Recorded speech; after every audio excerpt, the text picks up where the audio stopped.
اگرچہ ہم میں سے اکثر انگلیوں کے نشانات کے ہر فرد کے لیے منفرد ہونے کے تصور سے واقف ہیں، لیکن ہمارے جسم کا ایک اور غیر معروف حصہ ہے جس کا ایک منفرد پرنٹ ہے، یعنی ہماری زبان۔ جی ہاں، آپ نے اسے صحیح پڑھا۔ فنگر پرنٹس کی طرح ہر ایک کی زبان کا پرنٹ مختلف ہوتا ہے اور اسے شناخت کے طریقے کے طور پر استعمال کیا جا سکتا ہے۔ زبان کے پرنٹس کا تصور سب سے پہلے 20ویں صدی کے اوائل میں ایک فرانسیسی سائنسدان الفونس برٹیلن نے متعارف کرایا تھا۔ برٹیلن افراد کی شناخت کے لیے جسمانی خصوصیات کو استعمال کرنے کے خیال میں دلچسپی رکھتا تھا، اور اس کا خیال تھا کہ اس مقصد کے لیے زبان پر منفرد نمونوں کو استعمال کیا جا سکتا ہے۔ تو زبان کے پرنٹس فنگر پرنٹس سے کیسے مختلف ہیں؟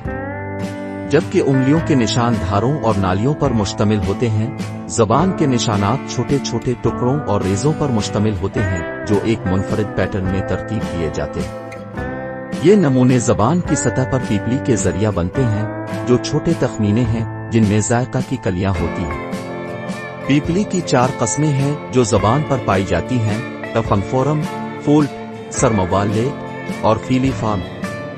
پیپلی کی ان اقسام میں سے ہر ایک کی شکل اور جسامت مختلف ہوتی ہے، جو زبان پر مجموعی پیٹرن میں حصہ ڈالتی ہے۔ مزید برآں، زبان کے نشانات ان حالات میں کارآمد ثابت ہو سکتے ہیں جہاں کسی شخص کی انگلیوں کے نشانات کو نقصان پہنچا غیر واضح ہو، جیسے کہ اگر وہ جل گئے ہوں یا زخمی ہوں۔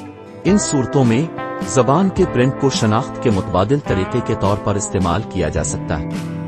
اگرچہ زبان کے نشانات کو شناخت کے مقاصد کے لیے فنگر پرنٹس کی طرح وسیع پیمانے پر استعمال نہیں کیا جا سکتا ہے، لیکن کچھ ایسے واقعات بھی ہوئے ہیں جہاں وہ کامیابی سے استعمال ہوئے۔